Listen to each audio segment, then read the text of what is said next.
부잣집 마다하고 하필 밤낮 곡소리 나는 그 집으로 시집을 가겠다니. 팔도에 좋다는 혼처를 다 마다한 대감댁. 외동딸이 상갓집보다 더 꺼림칙하다는 남촌 끝 초가로 제 발로 걸어 들어갔습니다.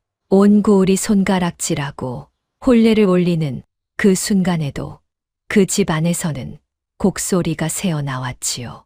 그런데 딸은 그 울음소리를 듣고도 조금도 놀라지 않았습니다. 마치 그 소리를 들으러 온 사람처럼 말이지요. 이 여인은 어찌하여 온 고을이 꺼리는 그 곡소리 나는 집으로 제 발로 시집을 간 것일까요? 구독과 좋아요를 눌러주시고 어디서 듣고 계신지 알려주세요. 다복과 재물의 기운을 보내드립니다. 오늘 밤 이야기 지금 시작합니다. 옛날 옛적 충청도 청주고을에서 대감이라는 이가 살았습니다. 벼슬은 참판에 이르렀고 곳간에는 곡식이 그득했지요. 그런서 대감에게는 눈에 넣어도 아프지 않을 외동딸이 하나 있었습니다. 이름은 윤정이라 하였습니다. 윤정 아씨는 어릴 적부터 남달랐습니다. 얼굴은 단정하고 눈매는 맑았으나 사람들이 놀란 것은 그 얼굴이 아니었습니다. 아씨의 눈이었지요. 한 번 사람을 보면 그 속을 꿰뚫어 보는 듯한 눈이었습니다. 저 아이는 눈으로 사람의 마음을 읽는구나. 집안 어른들이 그리 말할 정도였습니다. 장사치가 물건을 들고 오면 아씨는 그 물건보다 장사치의 손끝을 먼저 보았습니다. 손님이 인사를 하면 그 인사말보다 눈빛을 먼저 읽었지요. 아씨를 어릴 적부터 키운 이는 유모 계금이었습니다. 계금은 본디 말수가 적은 여인이었으나 아씨에게만은 이런저런 이야기를 들려주곤 했습니다. 그 중에서도 아씨가 오래도록 마음에 담아둔 말이 하나 있었습니다. 아씨가 67살 무렵이었지요. 그날 밤, 담 너머 어느 집에서 곡소리가 들려왔습니다. 어린 아씨가 무섭다며 계금의 품을 파고들었습니다. 할멈, 저 소리는 무엇이오? 계금은 아씨의 등을 가만히 쓸어주며 말했습니다. 울음소리지요. 어째서 저리 우는 것이오? 계금은 잠시 말이 없다가 이윽고 나직이 답했습니다. 울음에는 반드시 까닭이 있고 그 까닭을 보는 눈이 사람을 고르는 법이니라. 아씨, 사람은 웃는 얼굴은 꾸며도 우는 까닭은 못 꾸민다오. 어린 아씨는 그 말을 다 알아듣지 못했습니다. 그저 곡소리가 무섭기만 했지요. 하지만 그 말은 아씨의 마음 깊은 곳에 씨앗처럼 묻혔습니다. 훗날 그 씨앗이 어떤 열매를 맺을지는 그때는 아무도 몰랐습니다. 세월이 흘러 아씨가 18이 되었습니다. 혼기가 찬 것이지요. 그러자 청주고을은 물론이요. 팔도에서 혼처가 몰려들기 시작했습니다. 서참판의 외동딸이라 하면 그 지체가 어떠하겠습니까? 게다가 아씨의 자태가 곱다는 소문이 퍼지자 중매쟁이들이 대감댁 문지방이 닳도록 드나들었습니다. 경상도 김부자댁 도령이 아씨를 마음에 두고 있답니다. 논이 천마직이라지요. 전라도 이참봉댁에서는 금비녀 10쌍을 예물로 보내겠다 하옵니다. 한양 어느 대감댁에서는 아예 혼서를 먼저 보내왔사옵니다. 중매쟁이들이 비다니며 금붙이며 논문서를 들고 와 아씨를 자랑했습니다. 하나같이 떵떵거리는 부잣집이었지요. 그런데 이상한 일이었습니다. 아씨는 하나도 마음에 들어 하지 않았습니다. 이 댁은 어떠하냐? 대감이 물으면 아씨는 고개를 저었습니다. 그 댁 도령의 손을 보았습니다. 남의 것을 빼앗아 본 손이었습니다. 손을 어찌 보았단 말이냐? 만나본 적도 없거늘. 그 댁 하인이 저작거리에서 삭슬 떼먹는 것을 보았습니다. 주인이 그러하니 하인이 그러한 것이지요. 대감은 기가 막혔습니다. 하지만 아씨의 말에는 묘하게 사람을 수긍하게 하는 데가 있었습니다. 이 댁은 이래서 싫다. 저 댁은 저래서 싫다. 아씨는 번번이 이유를 댔습니다. 그 이유가 하나같이 어긋남이 없었지요. 그렇게 몇 달이 흐르자 고을 사람들이 수군거리기 시작했습니다. 서 참판댁 아씨가 눈이 하늘에 달렸다더라. 천마지기 논도 마다했다는데 대체 어느 집을 고르려는 게야. 제 아무리 지체가 높기로서니 시집을 안 갈 셈인가. 말들이 오갔지만 아씨는 흔들리지 않았습니다. 서 대감만 애가 탔지요. 하나뿐인 딸을 언제까지 곁에 둘 수도 없는 노릇이었습니다. 윤정아, 내 눈에 차는 집이 이 세상에 하나도 없단 말이냐. 어느 저녁 서 대감이 근심 어린 얼굴로 물었습니다. 아씨는 한참을 말이 없었습니다. 그러다 조용히 입을 열었지요.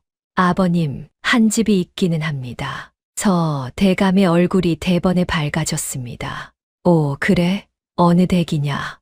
어느 고을 뉘 집안이냐? 아씨는 아버지의 눈을 똑바로 바라보며 말했습니다. 남촌 끝, 곡소리 나는 집입니다. 순간 서 대감의 얼굴이 돌처럼 굳었습니다. 방 안의 공기가 싸늘하게 얼어붙었지요. 서 대감은 자기 귀를 의심했습니다. 지금 무엇라 하였느냐? 남촌 끝 초가로 시집 가겠다 하였습니다. 그 집을 모르는 고을 사람은 없었습니다. 밤마다 곡소리가 흘러나오는 집, 사람들이 상갓집보다 더 꺼림칙하다 부르는 집, 몰락한 한씨 집안에 다 쓰러져 가는 초가였습니다. 서 대감의 손이 부들부들 떨렸습니다. 서 대감이 이토록 놀란 것은 그 집이 어떤 집인지 알기 때문이었습니다. 하지만 아씨가 어찌하여 하필 그 집을 골랐는지 그 까닭까지는 알지 못했습니다. 아씨에게는 아버지에게 미처 말하지 못한 사연이 있었지요. 그 일은 봄이 다 갈 무렵에 있었습니다. 아씨가 유모 계금과 함께 저작거리에 나갔던 날이었습니다. 그날 저작거리는 여느 때처럼 붐볐습니다. 아씨가 포목전 앞을 지나는데 한쪽에서 소란이 일었습니다. 사람들이 웅성거리며 모여드는 것이었지요. 아씨가 걸음을 멈추고 그쪽을 보았습니다. 한 늙은 농부가 땅바닥에 엎어져 있었습니다. 그 옆에는 험상궂은 사내 둘이 서 있었지요. 좋은 옷을 걸친 것을 보니 어느 부잣집 하인들인 듯했습니다. 이 문서를 어디서 났느냐? 응, 이 노는 우리 나리 것이야. 아, 아니요. 이 노는 우리 아비가 물려준 노니요. 여기 문서가 있지 않소. 늙은 농부가 낡은 종이 한 장을 부여잡고 애원했습니다. 그러자 사내 하나가 그 종이를 낚아채더니 발기발기 찢어버렸습니다. 세상에, 구경하던 사람들이 탄식했습니다. 하지만 누구 하나 나서지 못했지요. 부잣집 하인들의 서슬이 시퍼랬기 때문입니다. 이제 문서도 없으니 내 논이라는 증거가 어디 있느냐. 썩 물러가지 못할까. 늙은 농부는 찢긴 종이 조각을 끌어모으며 통곡했습니다. 아씨는 그 광경을 가만히 지켜보았습니다. 그리고 옆에 선 사람에게 나직이 물었지요. 저 하인들은 윗집 사람이요? 쉿, 아씨, 말도 마시오. 저 사람들이 방 부자댁 하인들이요. 이 근방에서 방 부자한테 안 걸린 논밭이 없다오. 억지로 헐값에 사들이고 마다하면 저리 문서를 빼앗아 버리지요. 방나라. 집으로 돌아오는 아씨의 발걸음은 무거웠습니다. 저작거리에서 본 그 늙은 농부의 눈물이 아씨의 마음에서 지워지지 않았지요. 힘 있는 자가 힘없는 자의 것을 빼앗고도 벌 받지 않는 세상. 그런 세상이 아씨는 견딜 수 없이 아팠습니다. 그리고 그 부당함의 한복판에 방부자라는 이름이 있었습니다. 돈으로 못하는 게 없는 집이요. 관아도 그 집 소나귀에 있다는 소문이 파다하니 백성이 무슨 힘이 있겠소. 아씨의 눈빛이 서늘해졌습니다. 아씨는 찢긴 문서를 끌어모으는 늙은 농부에게 다가가 품에서 엽전 몇 잎을 꺼내 쥐어 주었습니다. 농부가 눈물 젖은 얼굴로 아씨를 올려다보았지요. 고맙습니다. 아씨. 집으로 돌아오는 길, 아씨는 계금에게 물었습니다. 할멈, 방부자라는 자가 그리 대단한 자요? 계금의 얼굴이 어두워졌습니다. 계금은 한참을 걷다가 이윽고 무거운 입을 열었지요. 아씨, 그 방부자가 어찌 그리 큰 부자가 되었는지 아시오? 모류, 할멈은 아는 게로군. 예전에 남촌에 한씨 성을 쓰는 진사댁이 있었지요.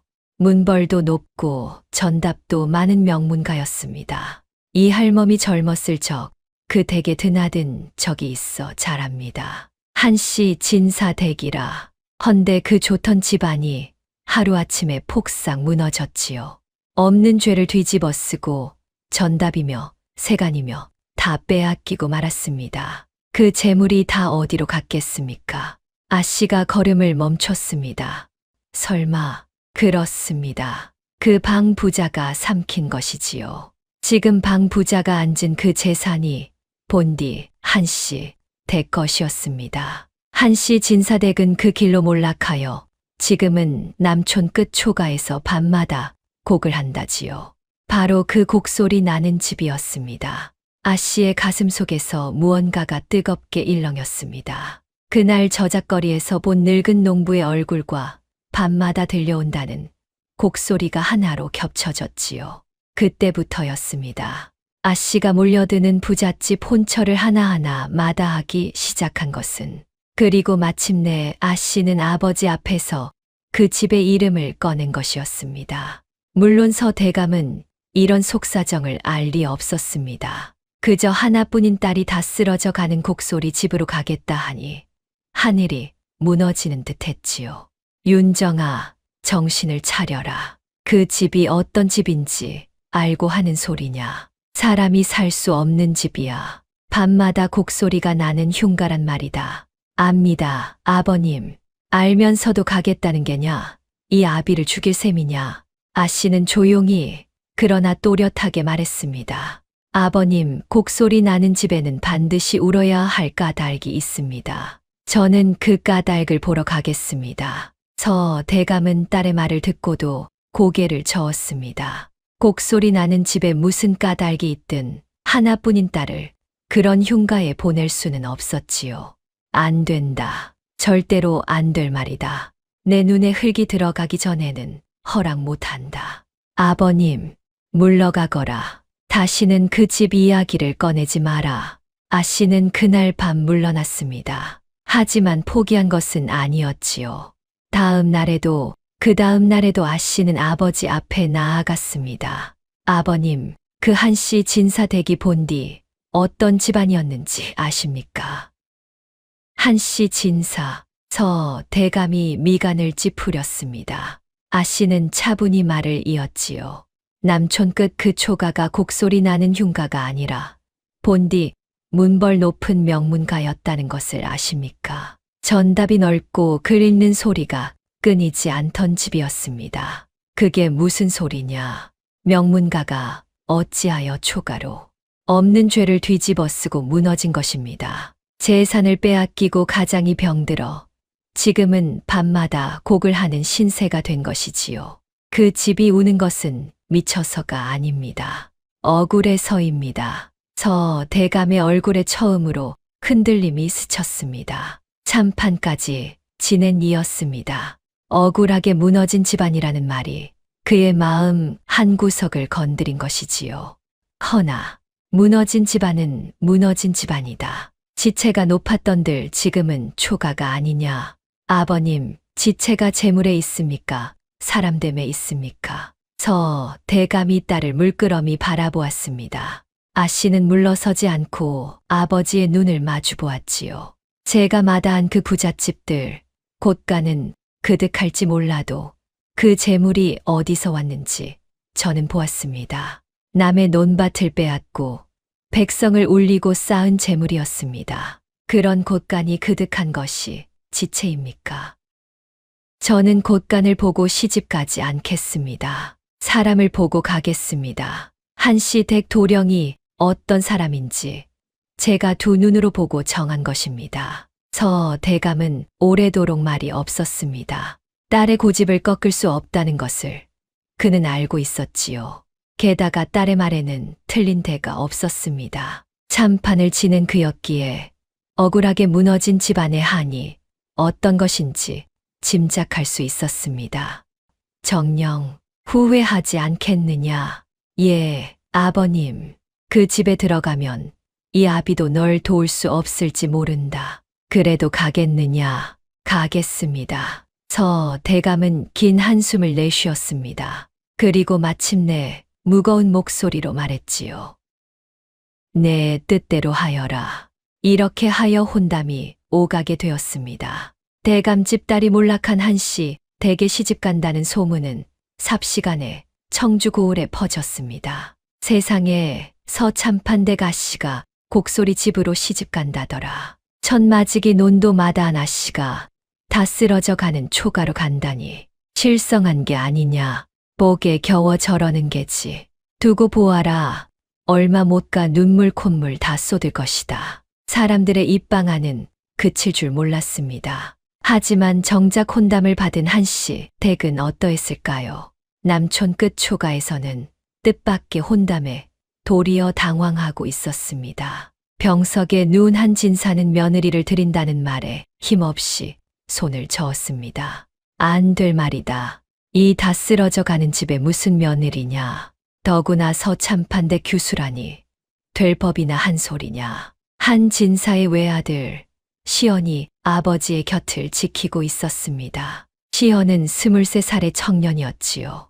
본디 과거를 준비하던 선비였으나 집안이 기울면서 붓을 놓은 지 오래였습니다. 낮에는 남의 집 글을 대신 써주고 밤에는 병든 아버지를 돌보는 것이 그의 하루였습니다. 아버님, 저도 영문을 모르겠습니다. 어인일로 그런 지체 높은 댁에서 이런 혼담을 필시 무슨 곡절이 있는 게다. 우리 같은 집안에 교수를 보낼 리가 없어. 거절하여라.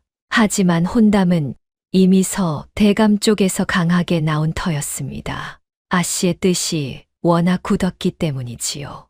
결국 한씨 댁도 이 혼담을 받아들일 수밖에 없었습니다. 시연은 밤늦도록 잠을 이루지 못했습니다. 대감집 교수가 어인일로 이 초가로 오려는 것인지 도무지 알 수가 없었지요. 혹여 자신들을 비웃으러 오는 것은 아닌지, 무슨 흉계가 있는 것은 아닌지 온갖 생각이 그의 머릿속을 스쳤습니다. 그러는 사이 밤이 깊어졌습니다. 그리고 어김없이 곧간 뒤 낡은 방에서 곡소리가 새어 나오기 시작했습니다. 흐흐, 여보, 내 이 원통함을 어이할꼬. 병든 한 진사가 밤마다 우는 소리였습니다. 시연은 그 소리를 들으며 이를 악물었습니다. 아버지가 무엇 때문에 저리 우는지 시연도 어렴풋이 알 뿐 그 전모는 알지 못했습니다. 어릴 적 집안이 무너지던 그 밤의 기억은 8살 아이에게는 너무도 흐릿한 것이었으니까요. 아버님, 또 우십니까? 시연은 차마 그 방문을 열지 못하고 문 밖에 주저앉아 함께 눈물을 삼켰습니다. 곡소리 나는 집의 밤은 그렇게 깊어갔습니다. 한편 서대감댁에서는 혼례 준비가 한창이었습니다. 서대감은 딸을 보낼 준비를 하면서도 마음이 편치 않았지요. 하나뿐인 딸의 혼수를 챙기는 그의 손길에는 근심이 가득했습니다. 할멈, 아씨의 혼수는 넉넉히 챙겼는가? 서대감이 유모 계금에게 물었습니다. 예, 대감마님. 비단이며 폐물이며 부족함 없이 챙겼사옵니다. 그 초가에 가면 살림이 오죽하겠느냐. 쌀이라도 넉넉히 실어 보내야겠다. 서대감은 딸이 굶주릴까 걱정이었습니다. 그런 아버지의 마음을 아는지 아씨는 방으로 들어와 아버지의 손을 잡았습니다. 아버님, 너무 심려치 마십시오. 소녀 잘 지낼 것입니다. 내가 그 고생을 어찌 견디려고. 이 아비는 그게 걱정이다. 고생이라 여기지 않습니다. 제가 택한 길입니다. 아씨의 눈에는 두려움이 없었습니다.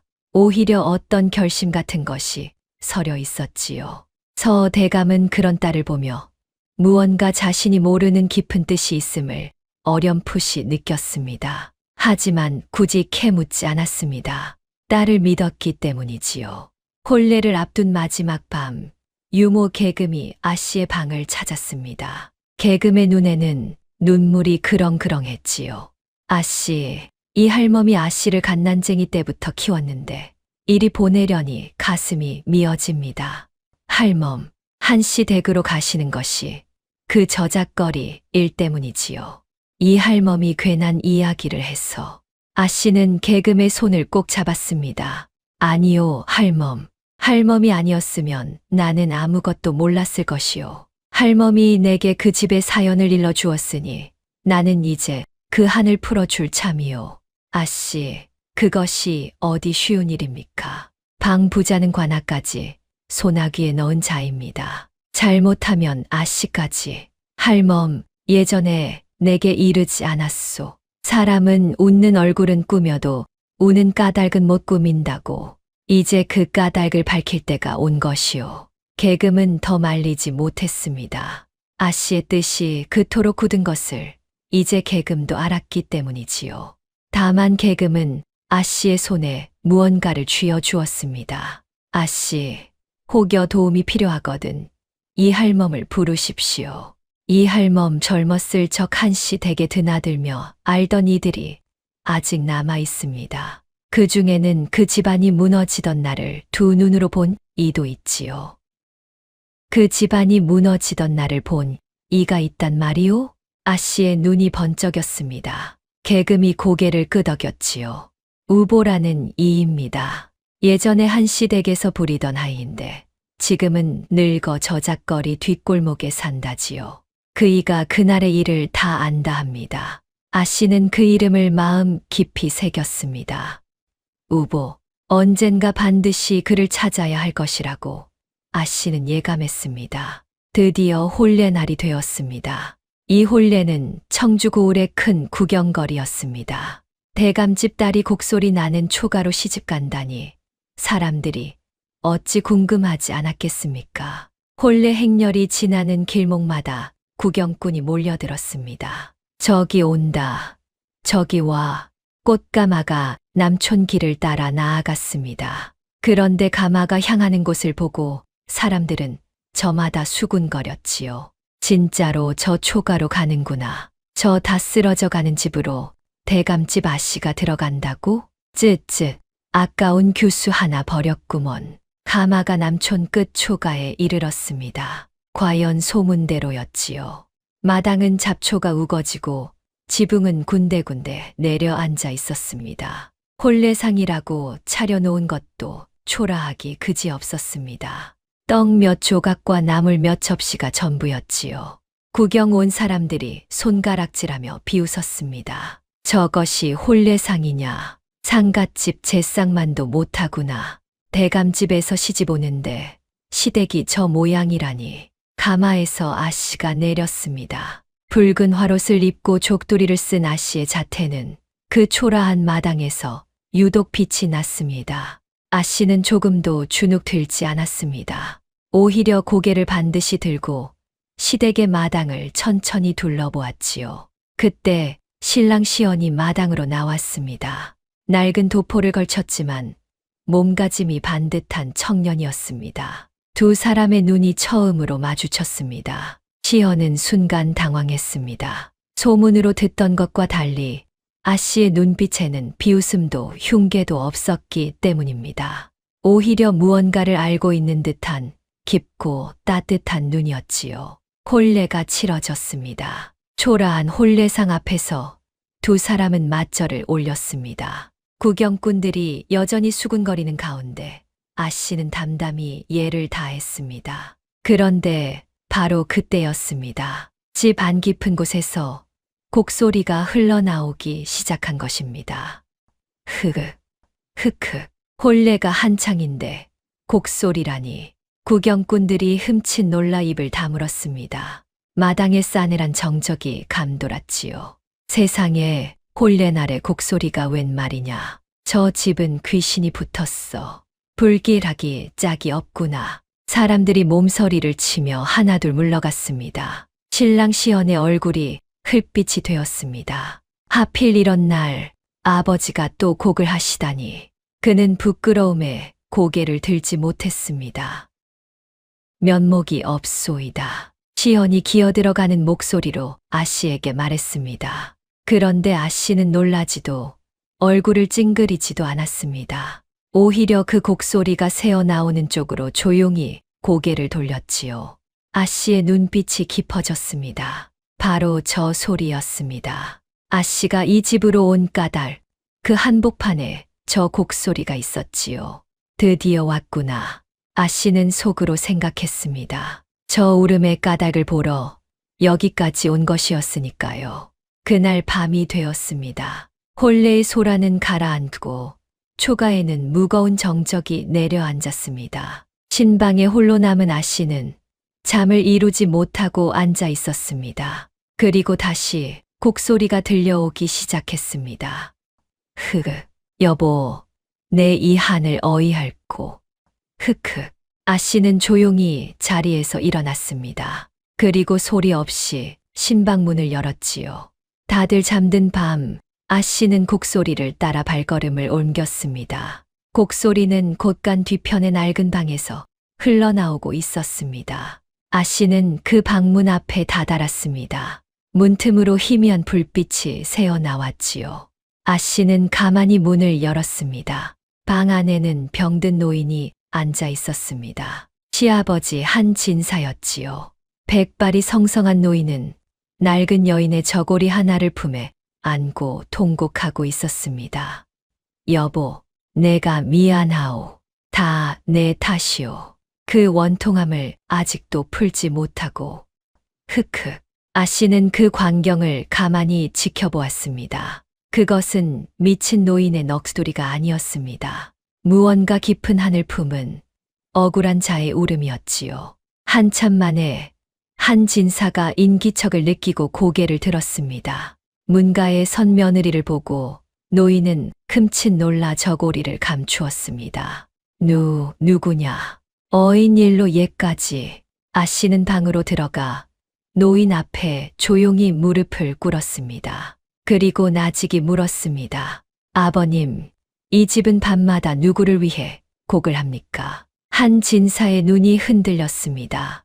노인은 얼른 고개를 돌렸지요. 아무것도 아니다. 늙은이의 헛소리일 뿐이야. 어서 방으로 돌아가거라. 아버님, 아씨의 목소리는 부드러웠으나 그 안에는 흔들림 없는 무언가가 있었습니다.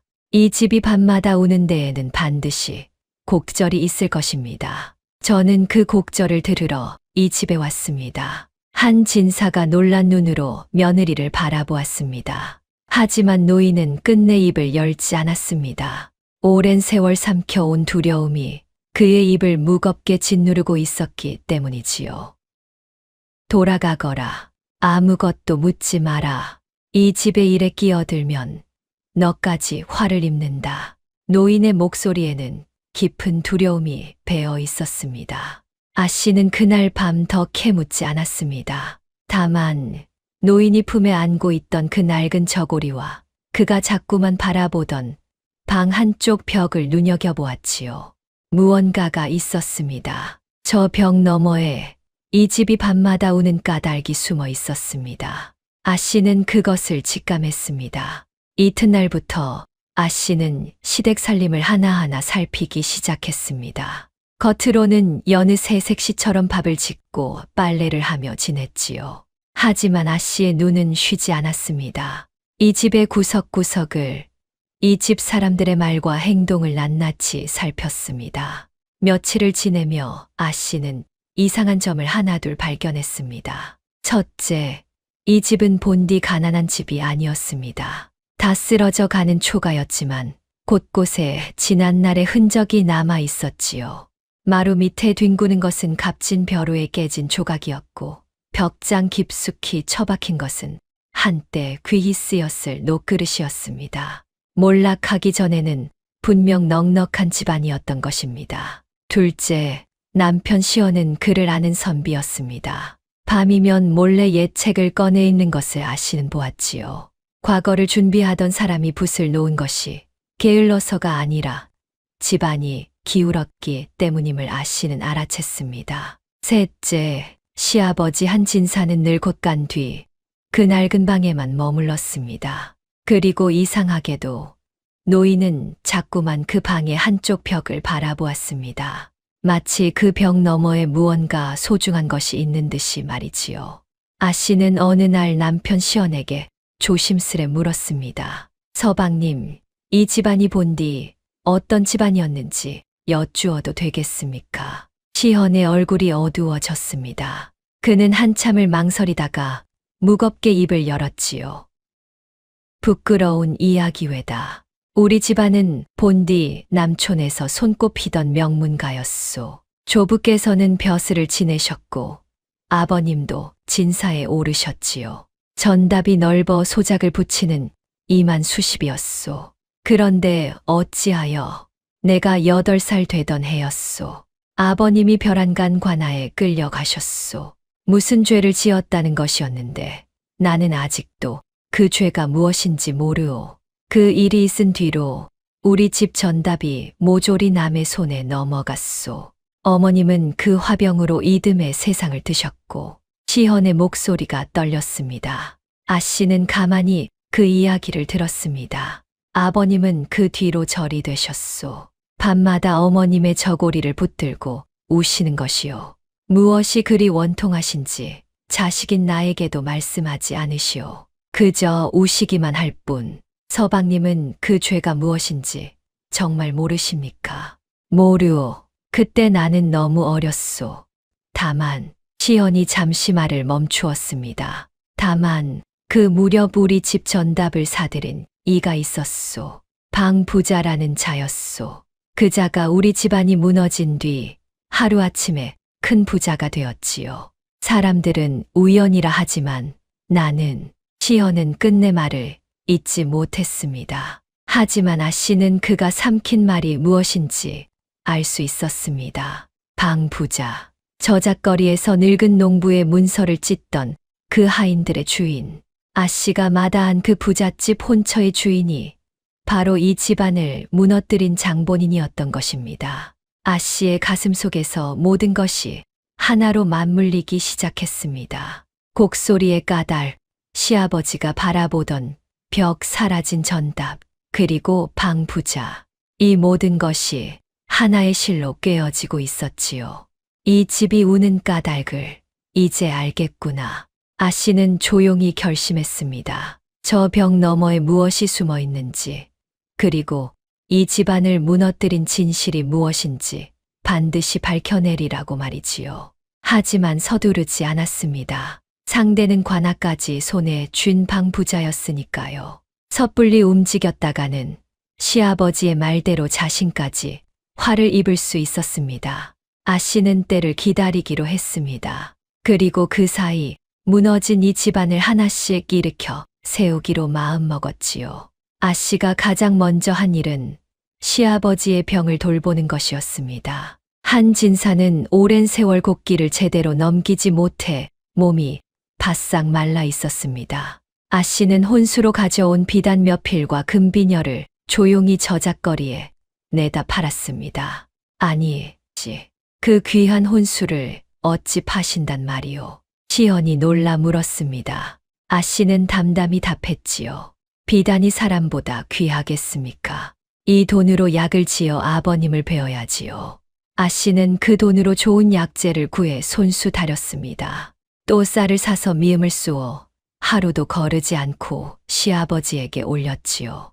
처음에 한 진사는 며느리의 정성을 밀어냈습니다. 되었다. 나 같은 늙은이에게 무슨 약이냐. 그 돈으로 내 앞가림이나 하여라. 아버님, 드십시오. 이 집이 다시 서려면 아버님이 건강하셔야 합니다. 아 씨는 물러서지 않고 매일같이 약사발을 들고 왔습니다. 며칠, 몇 주가 지나자 한 진사의 얼굴에 조금씩 화색이 돌기 시작했습니다. 그리고 노인의 마음도 조금씩 열리기 시작했지요. 어느 날 밤 약사발을 비운 한 진사가 며느리를 물끄러미 바라보며 말했습니다. 너는 어찌하여 이 집에 왔느냐? 부잣집 혼처를 다 마다하고 이 다 쓰러져 가는 집에. 아 씨는 잠시 망설이다가 조심스레 답했습니다. 아버님, 저는 곳간을 보고 시집 오지 않았습니다. 사람을 보고 왔습니다. 사람이라 저작거리에서 서방님을 뵌 적이 있습니다. 어떤 거지 아이가 굶주려 쓰러졌는데 서방님이 자신의 점심을 그 아이에게 내어주시더군요. 자신도 굶으면서 말이지요. 그 모습을 보고 저는 이 집안 사람됨을 알았습니다. 한 진사의 눈시울이 붉어졌습니다. 아들의 그런 모습이 노인의 마음을 아프게 찔렀지요. 그 아이가 제 아비를 닮아 마음은 여린데 세상이 그 여린 마음을 짓밟았구나. 노인의 목소리가 젖어들었습니다. 아씨는 이때다 싶어 조용히 물었습니다. 아버님, 이 집안을 무너뜨린 자가 누구입니까? 저에게 말씀해 주십시오. 하지만 한진사는 다시 입을 닫았습니다. 오랜 두려움이 또다시 그의 입을 막은 것이지요. 묻지 마라. 그 자는 관아까지 손에 쥔 자다. 나는 이미 모든 것을 잃었으니 두려울 것이 없다만 너희 젊은 것들까지 그 화에 휩쓸리게 할 수는 없다. 아씨는 더 캐묻지 않았습니다. 다만 노인의 입에서 관아까지 손에 쥔 자라는 말을 들은 것으로 충분했지요. 그것은 방 부자를 가리키는 말이었으니까요. 한편 아씨가 시댁 살림을 일으키기 시작하자 이상한 소문이 남촌에 돌기 시작했습니다. 곡소리 집에 시집온 대감집 딸이 그 집을 일으키고 있다더라. 병든 노인도 자리에서 일어났다지. 며느리 하나 잘 들어와서 이 소문은 곧 방 부자의 귀에도 들어갔습니다. 방 부자, 방도원은 그 소문을 듣고 코웃음을 쳤지요. 대감집 딸년이 곡소리 집에 시집을 갔다고? 실성한 개로군.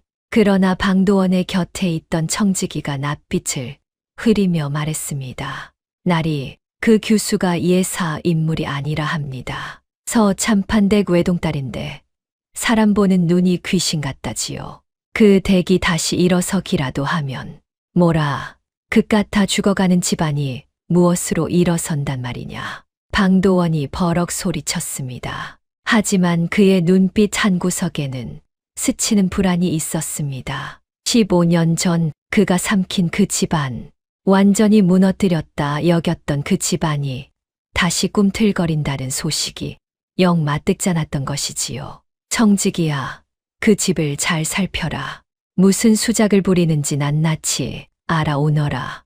예, 날이 이렇게 하여 방도원의 눈이 곡소리 집을 향하기 시작했습니다. 조용히 집안을 일으키려던 아씨 앞에 첫 번째 그림자가 드리워진 것이지요. 그날 이후 방도원의 방해가 시작되었습니다. 먼저 시작된 것은 소작 문제였습니다. 한씨 집안은 비록 몰락했으나 남촌 어귀의 손바닥만 한 논 한 떼기가 겨우 남아 있었습니다. 그 논에서 나는 곡식으로 근근히 목숨을 잇던 터였지요. 그런데 어느 날 방도원의 청지기가 그 논에 나타났습니다. 이 논은 이제 우리 나리 것이오. 당장 손을 떼시오. 시연이 놀라 달려갔습니다. 무슨 소리요? 이 논은 우리 집안이 대대로 붙이던 논이오. 여기 문서가 있소. 이 논도 진작 우리 나리께 넘어온 것이오. 그동안 인심 써서 붙이게 둔 것을 고맙게 여기시오. 청지기가 문서 한 장을 내밀었습니다. 시연은 그 문서를 보고 기가 막혔지요. 또다시 본 적도 없는 매매 문서였습니다.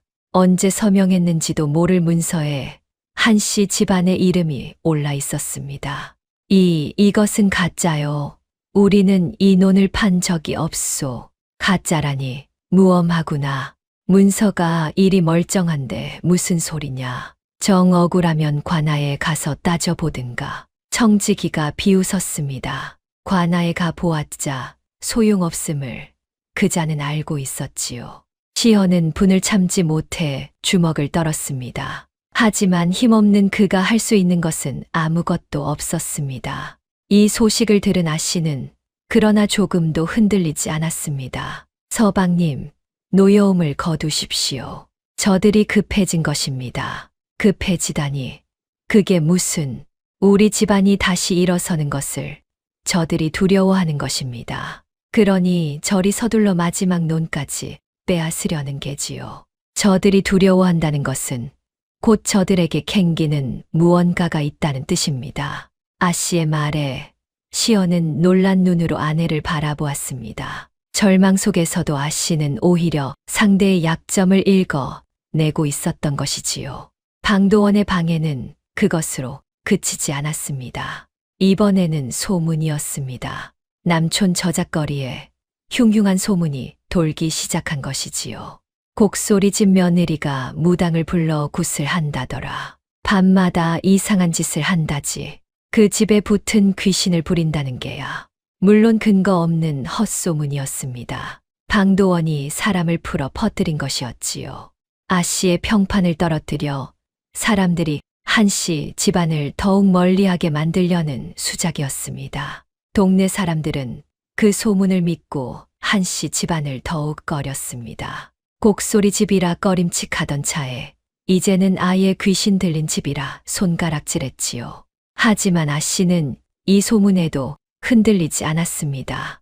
오히려 아 씨는 묵묵히 어려운 이웃을 도왔습니다. 병든 노인에게 약을 나누고 굶주린 아이에게 밥을 지어 먹였지요. 처음에는 귀신 들린 집이라 꺼리던 사람들도 아 씨의 그런 모습을 보며 조금씩 마음을 돌리기 시작했습니다. 저 아 씨가 정말 귀신을 부리는 사람이라면 어찌 저리 어진 일을 하겠나. 그러게 말일세. 아무래도 헛소문인 게야. 방도원의 소문 공작은 이렇게 조금씩 힘을 잃어갔습니다. 하지만 방도원은 포기하지 않았습니다. 그는 더 큰 수를 준비하고 있었지요. 며칠 뒤 방도원은 또 다른 수를 썼습니다. 이번에는 회유였지요. 방도원은 사람을 보내 아 씨를 은밀히 자기 집으로 불렀습니다. 아 씨가 방도원의 집에 들어서니 과연 의리의리했습니다.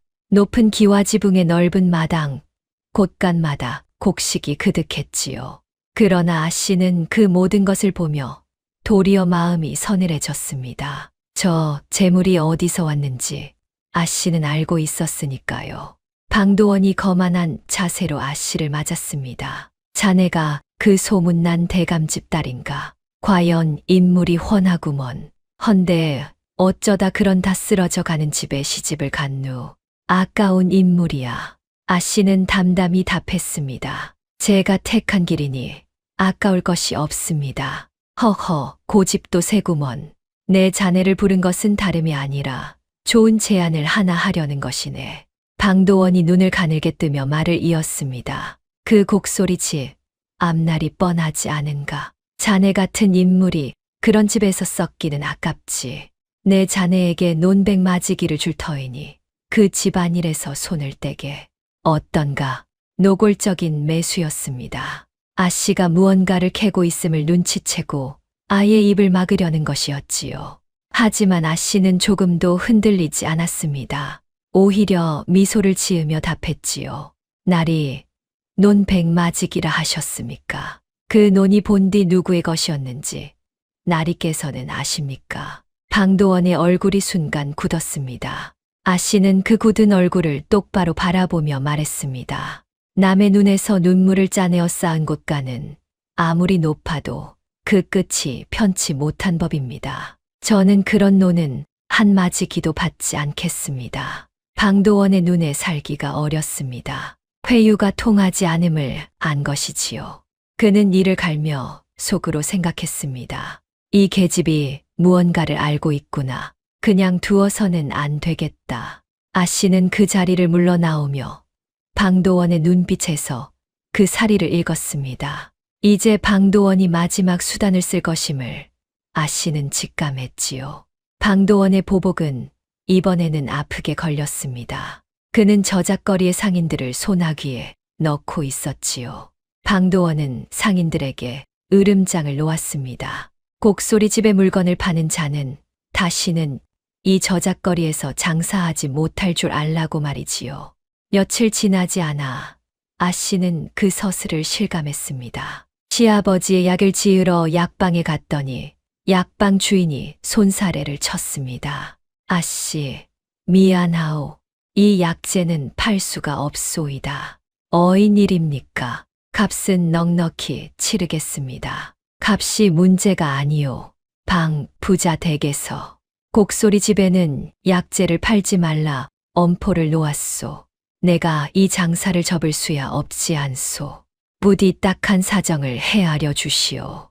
아씨는 쌀가게로 포목전으로 발길을 돌렸습니다. 하지만 어디를 가도 마찬가지였습니다. 방도원의 서슬에 눌린 상인들이 하나같이 아씨를 외면했지요. 손에 돈을 쥐고도 쌀 한 톨 약 한 첩 살 수 없는 처지가 된 것입니다. 집으로 돌아오는 아씨의 걸음이 그날따라 무거웠습니다. 시아버지의 병은 도지고 있는데 약을 구할 길이 막혔으니까요.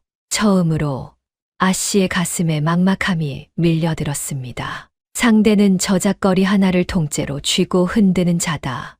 나 혼자 힘으로 과연 이 거대한 벽을 넘을 수 있을까? 그날 밤 아씨는 홀로 마당에 앉아 오래도록 생각에 잠겼습니다. 바로 그때였습니다. 살인문 밖에서 인기척이 들렸지요. 아씨 계시오? 나가보니 낯익은 얼굴이었습니다. 언젠가 저작거리에서 문서를 빼앗기고 울던 그 늙은 농부였지요. 농부는 보퉁이 하나를 슬며시 내밀었습니다. 아씨, 이거 약재 몇 첩이오. 내 아는 이가 산 너머 마을에서 약방을 하는데 거기서 구해왔소. 어르신, 이것을 지난번 아씨가 내게 베푼 은혜를 내 어찌 잊겠소. 방 부자 그자가 저작거리를 막았다지만 이 산골 인심까지 막을 수는 없소이다. 필요한 것이 있으면 언제든 말하시오. 나 같은 사람이 몇이든 있소. 아씨의 눈시울이 뜨거워졌습니다. 방도원이 저작거리를 막았어도 아씨가 뿌린 인정만은 막지 못한 것이지요. 아씨가 그동안 어려운 이웃을 도운 그 마음이 이렇게 되돌아온 것입니다. 그래, 나는 혼자가 아니었구나. 막막함에 흔들리던 아씨의 마음이 다시 단단해졌습니다. 방도원이 아무리 저작거리를 쥐었어도 사람의 마음까지 살 수는 없었지요. 그리고 그 사람의 마음이야말로 방도원에게는 없고 아씨에게는 있는 것이었습니다. 아씨는 시댁 살림을 일으키는 한편 잊지 않고 한 사람을 찾았습니다. 유모 계금이 일러준 이름 우보였지요. 어느 날 아씨는 저작거리에 나가는 길에 계금을 통해 우보의 거처를 수소문했습니다. 우보는 저작거리 뒷골목에 다 쓰러져 가는 오두막에 홀로 살고 있었습니다. 늙고 병든 몸으로 삭시를 하며 겨우 목숨을 부지하는 처지였지요. 아씨가 찾아가자 우보는 경계하는 눈빛으로 물었습니다. 뉘신데 이 늙은이를 찾으시오. 저는 한씨 진사댁 며느리 되는 사람입니다. 그 말에 우보의 눈이 크게 흔들렸습니다. 노인은 한참을 말없이 아씨를 바라보다가 이윽고 떨리는 목소리로 물었지요. 한씨, 진사댁이라고 하셨소. 그 남촌에 진사 어른댁 말이오? 그렇습니다. 어르신께서 예전에 그 댁에서 일하셨다 들었습니다. 우보의 주름진 눈가에 눈물이 맺혔습니다. 노인은 떨리는 손으로 아씨를 맞아들였지요. 들어오시오, 아씨. 내 그 댁 은혜를 어찌 잊겠소. 내가 젊었을 적 진사 어른이 나를 거두어 주셨소. 굶어 죽을 뻔한 나를 사람으로 살게 해 주신 분이요. 방으로 든 아씨는 우보에게 조심스레 물었습니다. 어르신, 그 댁이 무너지던 날을 기억하십니까? 우보의 얼굴이 고통스럽게 일그러졌습니다. 노인은 오래도록 침묵하다가 마침내 무겁게 입을 열었습니다. 어찌 잊겠소. 그날의 일은 내 눈에 못이 박히듯 새겨져 있소. 그날 방 부자가 사람들을 몰고 왔소. 진사 어른께 억지로 문서를 들이밀며 전답을 내놓으라 하였지요. 억지로 문서를 들이밀었다고요? 그렇소. 진사 어른은 그 문서에 서명한 적이 없다 하셨소. 헌데 방 부자는 이미 서명이 된 가짜 문서를 만들어 왔던 것이요. 진사 어른이 전답을 팔았다는 거짓 문서였소. 아씨의 눈빛이 날카로워졌습니다. 그 문서가 가짜라는 것을 어르신은 어찌 아십니까? 내가 그 자리에 있었으니 알지요. 진사 어른은 결코 그 문서에 서명하지 않으셨소. 게다가 그런 문서에는 반드시 증인이 서고 필집이 이름을 올려야 하는 법인데 방 부자가 가져온 문서에는 그런 것이 없었소. 오직 위조된 진사 어른의 서명만 있었을 뿐이요. 아 씨는 무릎을 쳤습니다. 바로 이것이었습니다. 방 부자가 전답을 빼앗은 것은 정당한 매매가 아니라 위조된 문서에 의한 강탈이었던 것이지요. 그리고 그 사실을 두 눈으로 본 증인이 지금 아 씨 앞에 살아 있었습니다. 어르신, 그 일을 관하에 고하지는 않으셨습니까? 우보가 쓴 웃음을 지었습니다. 관하라니요. 방 부자는 이미 사또와 한통속이었소. 내가 고한들 누가 이 천한 하인의 말을 믿어주겠소. 도리어 무고죄로 몰려 죽을 뻔했지요. 그 뒤로 나는 겁이 나서 이 뒷골목에 숨어 살았소이다. 아 씨는 우보의 두 손을 꼭 잡았습니다. 어르신, 이제 그 한을 풀 때가 왔습니다. 제가 그 위조 문서의 진실을 밝히겠습니다. 그때 어르신께서 증인이 되어 주시겠습니까? 우보의 몸이 떨렸습니다. 두려움과 오랜 회한이 뒤엉킨 눈빛이었지요. 노인은 한참을 망설였습니다. 아씨, 그것은 목숨을 건 일이요. 방 부자가 가만히 있지 않을 것이요. 압니다. 하지만 진사 어른의 은혜를 기억하신다면 이 한을 그냥 묻어 두시겠습니까? 그 말에 우보의 눈에서 눈물이 주르륵 흘러내렸습니다. 노인은 떨리는 목소리로 그러나 또렷하게 답했습니다. 하리다. 이 늙은 목숨, 진사 어른께 진 은혜를 갚는 데 쓸 수 있다면 무엇이 아깝겠소. 증인이 되어 드리리다. 아 씨는 깊이 고개를 숙여 우보에게 절을 올렸습니다. 이렇게 하여 아 씨는 첫 번째 증거를 손에 넣었습니다. 위조 문서의 진실을 아는 산증인을 말이지요. 하지만 증인만으로는 부족했습니다. 방 부자가 가진 위조 문서에 맞설 확실한 물증이 필요했습니다. 그리고 아 씨는 이미 그 물증이 어디에 있는지 짐작하고 있었습니다. 바로 시아버지가 밤마다 바라보던 그 벽, 그 너머에 무언가가 숨겨져 있었습니다. 집으로 돌아온 아 씨는 밤이 깊기를 기다렸습니다. 그리고 시아버지가 잠든 틈을 타 곧 간 뒤 낡은 방으로 향했지요. 그러나 그날 밤 아 씨는 벽을 살펴볼 겨를이 없었습니다. 방으로 다가가던 아 씨는 시아버지가 아직 깨어 있는 것을 보고 걸음을 멈추었지요. 한 진사는 여전히 그 벽을 바라보며 낮은 목소리로 무언가를 중얼거리고 있었습니다. 여보, 그것만은 저들이 찾지 못하게 하였소. 당신이 목숨 걸고 숨긴 그것을. 아 씨는 숨을 죽이고 그 말을 들었습니다. 시아버지의 중얼거림 속에 중요한 실마리가 담겨 있었기 때문이지요. 죽은 시어머니가 목숨 걸고 숨긴 무언가. 그것이 저 벽 너머에 있었습니다.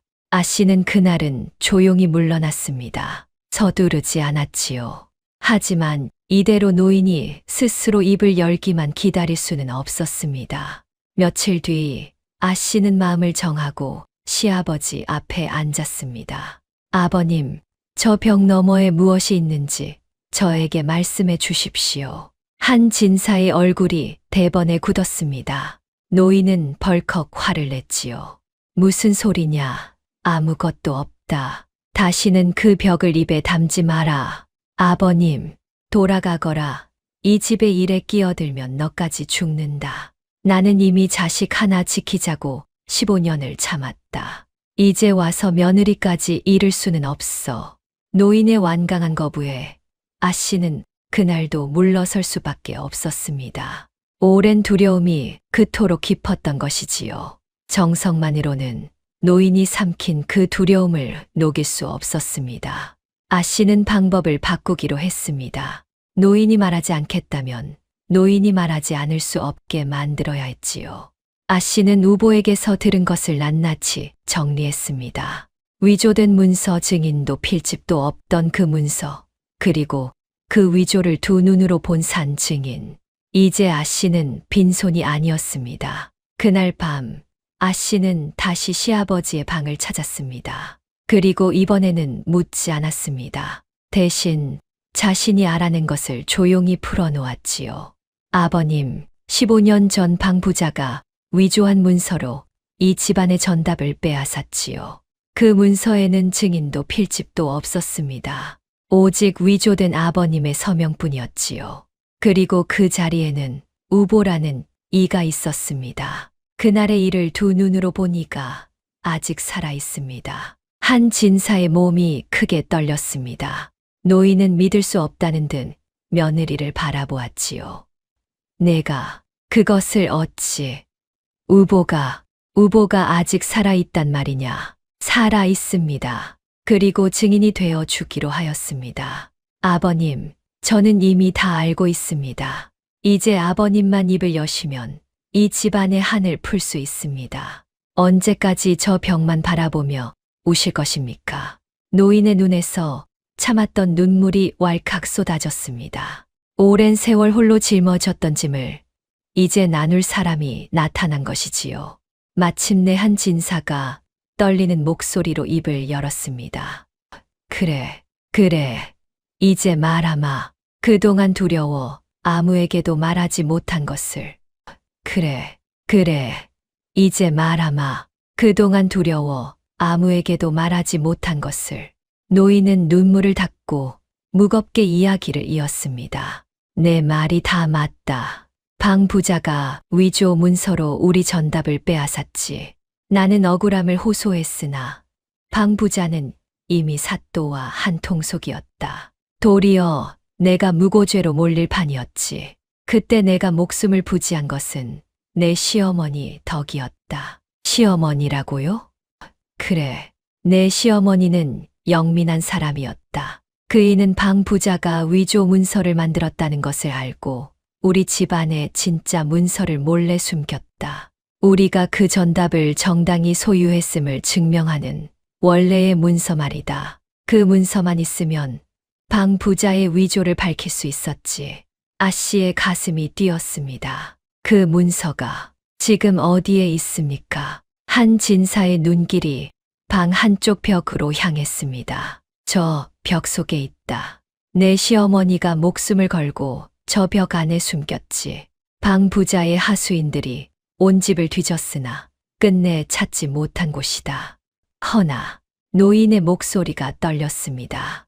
허나 나는 그것을 꺼낼 용기가 없었다. 그것을 꺼내 방 부자에게 맞서는 순간 남은 하나뿐인 자식마저 화를 입을까 두려웠던 게야. 그래서 나는 그저 밤마다 저 벽을 바라보며 울기만 했다. 내 시어머니에게 면목이 없어서.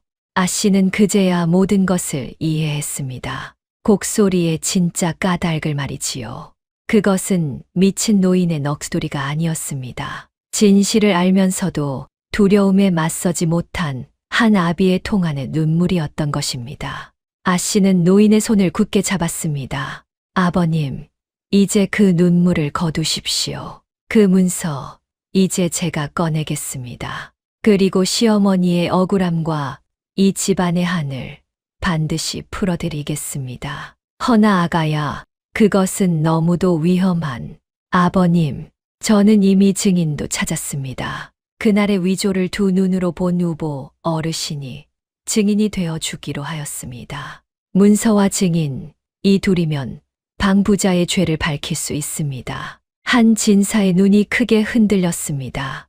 오랜 세월 홀로 삼켜온 한이 이제 풀릴지도 모른다는 희망이 그 눈에 어렸지요. 그날 밤 아 씨는 시아버지와 함께 그 벽을 조심스레 뜯었습니다. 흙벽 깊숙한 곳에서 기름 먹인 종이로 겹겹이 싼 꾸러미 하나가 나왔습니다. 아 씨가 떨리는 손으로 그것을 풀자 빛바랜 문서 한 장이 모습을 드러냈습니다. 한 씨 집안이 그 전답을 대대로 정당히 소유해 왔음을 증명하는 진짜 문서였습니다. 그 문서에는 방 부자의 위조 문서와 달리 증인과 필집의 이름이 또렷이 올라 있었지요.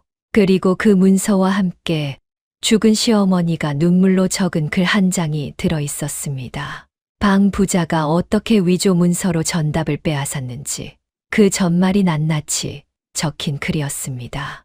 아 씨는 그 문서를 가슴에 품었습니다. 이제 방 부자와 맞설 모든 준비가 갖추어진 것입니다. 아 씨의 예감은 틀리지 않았습니다.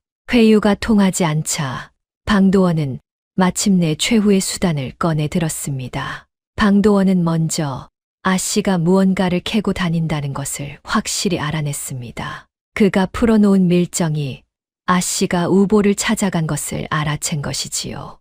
날이 그 며느리가 우보라는 늙은이를 만났습니다. 예전에 한씨 댁에서 부리던 하인놈입니다. 청지기의 말에 방도원의 낯빛이 하얗게 질렸습니다. 우보라는 이름은 그가 오랜 세월 잊고 지낸 이름이었지요. 15년 전 위조의 현장을 목격한 유일한 증인, 죽은 줄로만 알았던 그자가 아직 살아 있었던 것입니다. 뭐라, 우보가 아직 살아 있단 말이냐? 방도원의 목소리가 떨렸습니다. 그는 곧바로 하수인들을 불러 모았지요. 당장 그 우보라는 놈을 찾아라. 그리고 다시는 입을 열지 못하게 만들어라. 하수인들이 우보의 오두막으로 들이닥쳤습니다. 그러나 오두막은 이미 비어 있었지요. 아 씨가 미리 손을 써둔 것이었습니다. 아 씨는 방도원을 만나고 온 그날 그자의 눈에 어린 살기를 읽었습니다. 회유가 통하지 않은 방도원이 다음으로 노릴 것은 위조를 증언할 수 있는 단 하나의 산 증인, 곧 우보임을 아 씨는 알아챈 것이지요. 그 길로 아 씨는 계금을 시켜 우보를 안전한 곳으로 옮겨 두었습니다. 방도원의 마수가 오두막에 닿았을 때 우보는 이미 그곳에 없었습니다. 이번에는 아 씨를 겨냥했습니다. 방도원은 사또를 움직여 아 씨에게 죄를 씌우려 했습니다. 어느 날 관아의 포졸들이 곡소리 집에 들이닥쳤습니다. 한씨 댁 며느리는 어디 있느냐? 요망한 소문으로 민심을 어지럽힌 죄로 관아로 잡아가겠다. 시연이 놀라 앞을 막았습니다. 이 무슨 짓이오? 내 아내가 무슨 죄를 지었단 말이오? 비켜라. 이 집 며느리가 무당을 불러 굿을 하고 헛소문을 퍼뜨려 민심을 흉흉케 한 죄가 있다. 사또의 명이시다. 물론 터무니없는 누명이었습니다. 방도원이 사또를 사주해 아 씨를 옥에 가두려는 수작이었지요. 아 씨를 가두어 놓고 그 사이에 우보와 문서를 없애 버릴 심산이었습니다. 아 씨는 포졸들에게 끌려가면서도 의연했습니다. 다만 끌려가기 직전 남편 시연에게 나직이 속삭였지요. 서방님, 그 문서를 잘 지키십시오. 그리고 우보 어르신을 절대 저들에게 빼앗기지 마십시오. 이 두 가지만 있으면 저들을 이길 수 있습니다. 그렇게 아 씨는 관아 옥에 갇히고 말았습니다. 차디찬 옥 안에서 아 씨는 홀로 밤을 지새웠습니다. 지금까지 쌓아온 모든 것이 한순간에 무너질 위기였지요. 방도원은 지금쯤 문서와 증인을 없애려 혈안이 되어 있을 것이었습니다. 만약 그것들을 빼앗긴다면 이 집안의 한은 영영 풀 길이 없게 됩니다. 아 씨의 마음속에도 잠시 두려움이 스쳤습니다. 혹여 내가 섣불리 나섰다가 도리어 이 집안을 더 큰 화로 몰아넣은 것은 아닐까. 우보 어르신마저 위험에 빠뜨린 것은 아닐까. 캄캄한 옥 안에서 아 씨는 처음으로 흔들렸습니다. 상대는 관아마저 손에 쥔 자였습니다. 힘없는 자신이 과연 저 거대한 악을 이길 수 있을지 두려움이 밀려왔지요. 바로 그때였습니다. 아 씨의 귓가에 오래전 유모 계금이 들려준 말이 떠올랐습니다. 울음에는 반드시 까닭이 있고 그 까닭을 보는 눈이 사람을 고르는 법이니라. 아 씨는 눈을 감았습니다. 그 말을 곱씹으며 무너지려던 마음을 다잡았지요. 그래, 이 집이 밤마다 온 것은 억울해서였다. 그 까닭을 보러 내가 여기까지 온 것이 아니던가. 이제 그 까닭을 밝혀야 할 때에 어찌 두려움에 무릎 꿇을 수 있으랴. 아 씨는 눈을 떴습니다. 그 눈에는 더 이상 두려움이 없었습니다. 오직 흔들림 없는 결의만이 서려 있었지요. 방 부자가 관할을 손에 쥐었다면 나는 그 위의 것을 움직이면 된다. 내 아버님은 참판을 지내신 분이다. 그리고 이 문서와 증인은 그 어떤 권세로도 덮을 수 없는 진실이다. 옥에 갇힌 그 밤, 아씨는 오히려 반격의 수를 가다듬었습니다. 방도원은 아씨를 가두어 승기를 잡았다 여겼지만 실은 그것이 그의 패착이 될 참이었지요. 이튿날 아씨는 옥리를 불러 조용히 청을 넣었습니다. 아버지 서대감에게 서찰 한 장을 전해달라는 것이었지요. 그 서찰에는 이 모든 사연과 함께 한 가지 청이 담겨 있었습니다. 이 사건을 방 부자와 한통 속인 고을 사또가 아니라 그 위에 가명으로 가져가 달라는 청이었습니다. 한편 아씨가 옥에 갇혔다는 소식은 곧 남편 시연에게도 전해졌습니다. 시연은 발을 동동 굴렀지요. 하지만 아씨가 남긴 마지막 말을 떠올리며 그는 마음을 다잡았습니다. 그 문서를 잘 지키십시오. 우보 어르신을 절대 빼앗기지 마십시오. 시연은 진짜 문서를 몸에 지니고 우보가 숨은 곳으로 향했습니다. 그런데 그가 도착하기도 전에 방도원의 하수인들이 이미 우보의 은신처를 알아내 들이닥친 뒤였지요. 이 늙은이가 여기 숨어 있었구나. 순순히 따라오너라. 우보는 겁에 질렸습니다. 하수인들이 우보를 끌고 가려는 순간 시연이 달려들었습니다. 멈추어라. 이 어른께 손대지 마라. 시연이 그 앞을 막아섰습니다. 몸이 약한 선비라 하수인들을 힘으로 당할 수는 없었지요. 하지만 시연은 물러서지 않고 있는 힘껏 소리를 질렀습니다. 사람 살려. 대낮에 강도가 들었소. 이웃들은 나와 보시오. 그 외침에 소란을 들은 이웃 사람들이 하나둘 모여들기 시작했습니다. 그동안 아씨의 어진 행실에 마음을 돌린 이들이었지요. 저 사람들이 대낮에 무슨 행패냐. 곡소리 집 사람들을 괴롭히지 마라. 사람들이 웅성거리며 모여들자 하수인들은 함부로 굴지 못하고 물러갔습니다. 시연은 우보를 안전한 곳으로 옮기고 진짜 문서를 더욱 깊이 감추었지요. 이렇게 하여 방도원의 최후 수단은 번번이 어긋나기 시작했습니다. 아씨가 옥에 갇힌 것조차 도리어 방도원의 발목을 잡는 일이 되었지요. 대감이 딸의 서찰을 받고 움직이기 시작했으니까요. 참판을 지낸 대감의 인맥은 고을 사또 따위가 함부로 할 수 있는 것이 아니었습니다. 다행히 그 무렵 가명에는 새 감사가 부임해 있었습니다. 청렴하기로 이름이 높아 부임하자마자 고을 수령들의 부정을 낱낱이 캐고 있던 이였지요. 게다가 그 감사는 젊은 시절서 대감과 함께 학문을 닦은 벗이기도 했습니다. 방 부자의 재물도 그 감사의 눈만은 흐리게 하지 못했습니다.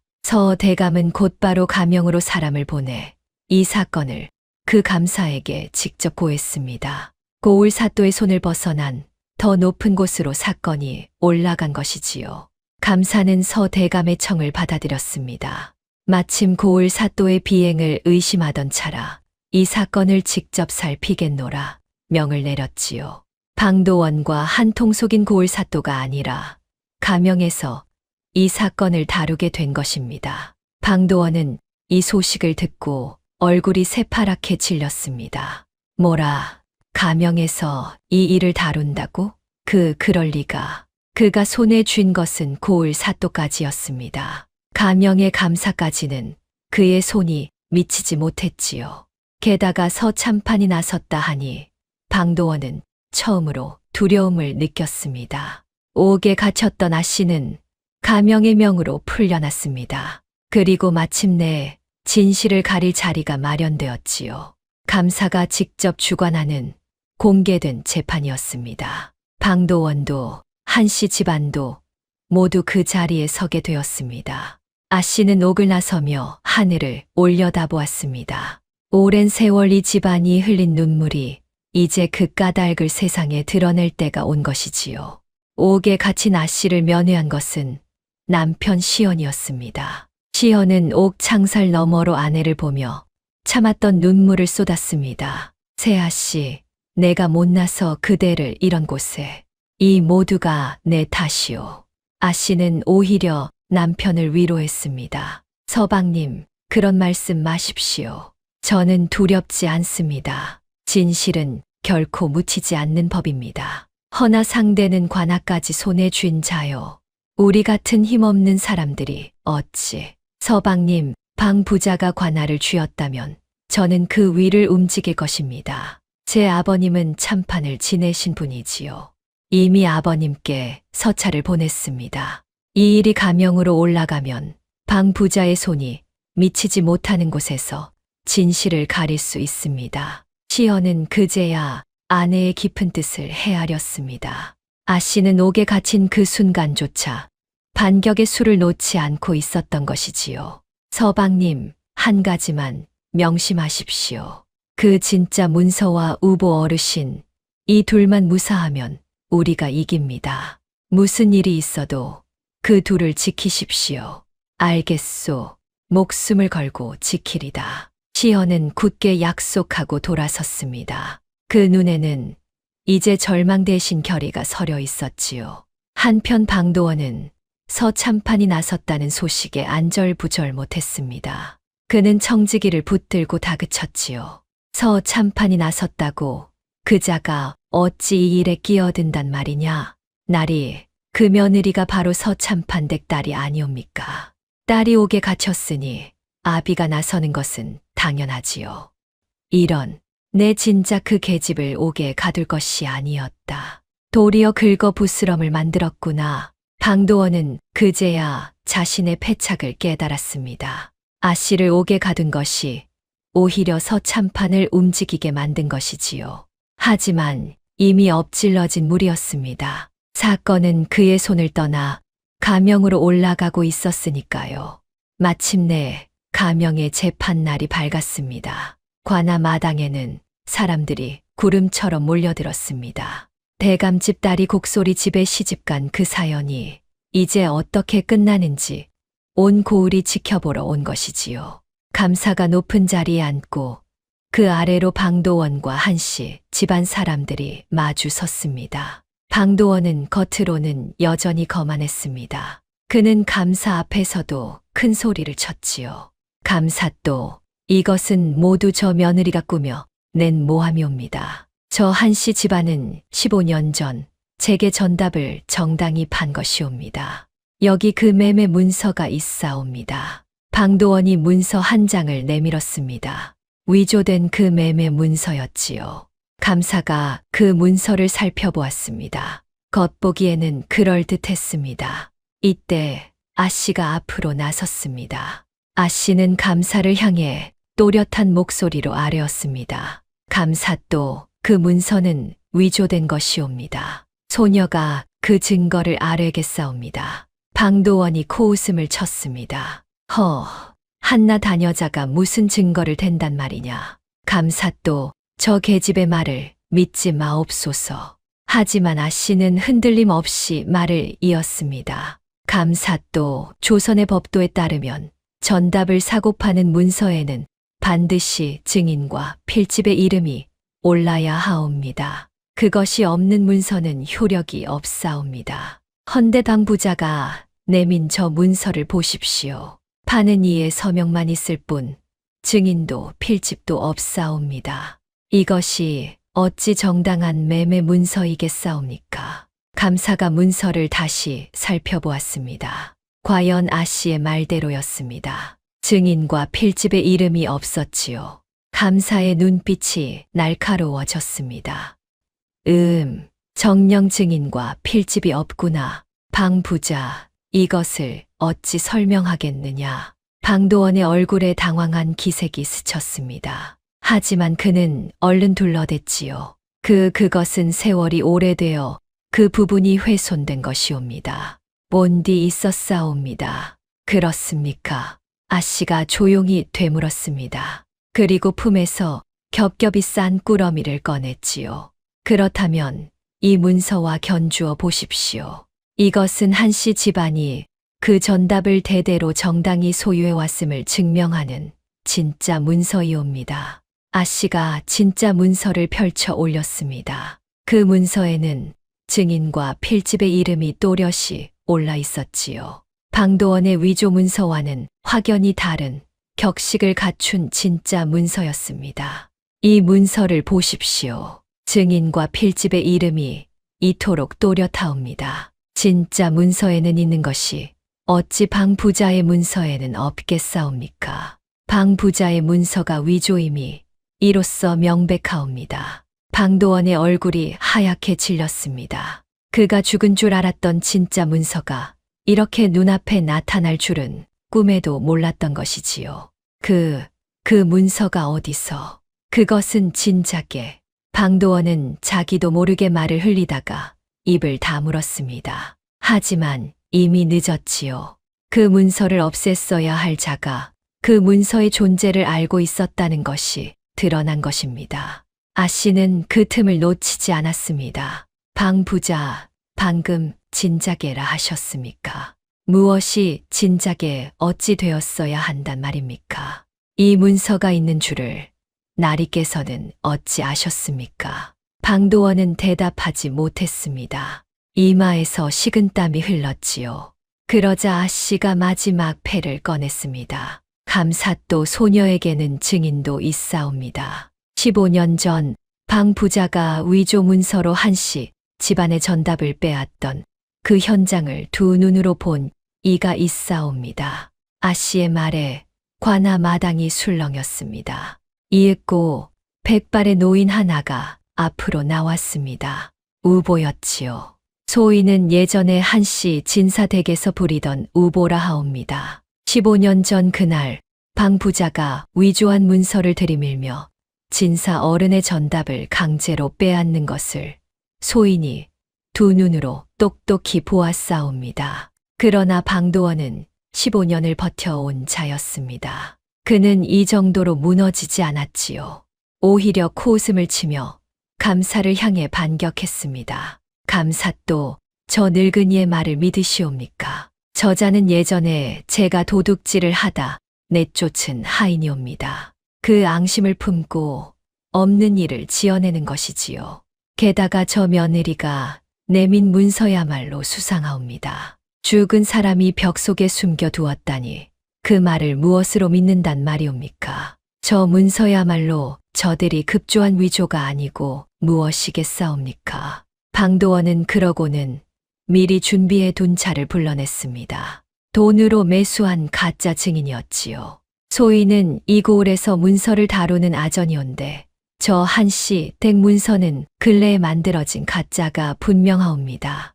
먹빛이 너무 선명하옵니다. 순간 재판장의 분위기가 흔들렸습니다. 사람들이 다시 술렁이기 시작했지요. 방도원의 반격이 제법 그럴듯했기 때문입니다.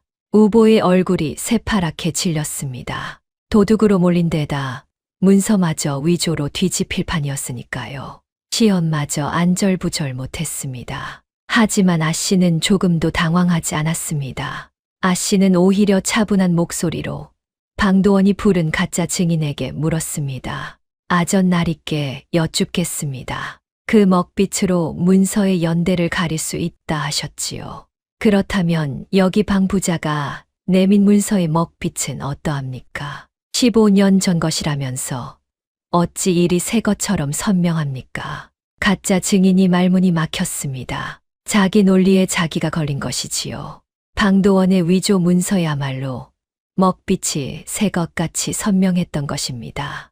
아씨는 그 틈을 놓치지 않고 감사를 향해 아뢰었습니다. 감사또 문서의 진위는 먹빛으로 가릴 것이 아니라 그 문서의 이름을 올린 이로 가려야 하옵니다. 소녀가 내민 진짜 문서에는 필집의 이름이 또렷이 올라 있사옵니다. 그 필집은 이 고을 향교의 늙은 훈장으로 아직 살아 계시옵니다. 그를 불러 이 문서를 보이시면 진위가 단번에 밝혀질 것이옵니다. 방 부자의 문서에는 필집이 없으니 그 진위를 보증할 이조차 없사옵니다. 감사가 즉시 명을 내려 그 필집을 불러오게 했습니다. 이윽고 백발의 훈장이 관아에 당도했지요. 그는 한씨 댁 진짜 문서를 보더니 떨리는 목소리로 아뢰었습니다. 이것은 소인이 젊은 시절 손수 적은 문서가 분명하옵니다. 한씨 진사댁의 전답을 증명하는 문서이온데 그때 소인이 필집으로 이름을 올렸사옵니다. 이 글씨는 틀림없는 소인의 것이옵니다. 살아있는 필집의 증언 앞에 방도원은 마침내 말문이 막혔습니다. 매수한 가짜 증인은 스스로 논리에 걸려 무너졌고 진짜 문서는 그 이름을 올린 필집이 살아 보증했습니다. 방도원이 내민 위조 문서만이 그 진위를 보증할 이 하나 없이 덩그러니 남았지요. 우보의 증언에 진짜 필집의 보증까지 더해지자 방도원의 거짓은 더 이상 설 자리가 없었습니다. 감사도 저것들이 모두 짜고 방도원이 발버둥 쳤으나 이미 소용없었습니다. 감사가 준엄한 목소리로 꾸짖었습니다. 닥쳐라. 위조 문서의 증인의 증언까지 내 죄가 명백하거늘 어디서 발뺌이냐. 게다가 너는 이 사건을 덮으려 고을 사또까지 매수하고 죄 없는 아녀자를 무고로 옥에 가두었다. 그 죄가 얼마나 큰지 아느냐. 관아 마당에 모인 사람들이 웅성거렸습니다. 방도원의 죄가 낱낱이 드러나자 그동안 그의 위세에 눌려 말 못하던 이들이 하나둘 입을 열기 시작한 것이지요. 저 방 부자한테 나도 논을 빼앗겼소. 나도요. 헐값에 억지로 팔라 하기에 마다했더니 문서를 위조해 빼앗아 갔소. 여기저기서 피해자들이 튀어나왔습니다. 방도원에게 당한 이가 한둘이 아니었던 것이지요. 감사는 그 호소들을 낱낱이 들으며 방도원의 죄가 얼마나 깊은지 확인했습니다. 방도원, 내 죄가 이토록 많은 이들의 눈물 위에 쌓였구나. 남의 것을 빼앗아 쌓은 곳간이 어찌 오래 가겠느냐. 방도원은 고개를 들지 못했습니다. 15년 동안 떵떵거리며 살아온 그였지만 이제는 죄인의 몸으로 땅바닥에 엎드릴 뿐이었지요. 구경하던 사람들 사이에서 누군가 나직이 중얼거렸습니다. 곡소리 나던 집이 억울해서 울던 집이었구먼. 그 며느리가 그 한을 풀어준 게야. 방도원은 그 자리에 털썩 주저앉았습니다. 15년 동안 쌓아온 그의 거짓이 한순간에 무너져 내린 것이지요. 감사는 판결을 내렸습니다. 방도원이 빼앗은 한씨 집안의 전답을 모두 돌려주고 그동안 그 전답에서 거둔 소출까지 배상하라 명했습니다. 또한 방도원은 문서 위조와 관리 매수의 죄로 엄히 처벌받고 재산을 몰수당했지요. 그와 한통속이던 고을, 사또 역시 파직되어 벌을 받았습니다. 남의 눈물로 쌓은 방도원의 곳간은 그렇게 하루아침에 무너졌습니다. 한씨 집안은 빼앗겼던 전답과 명예를 되찾았습니다. 병석에 누웠던 한 진사는 오랜 한이 풀리자 거짓말처럼 자리를 털고 일어났지요.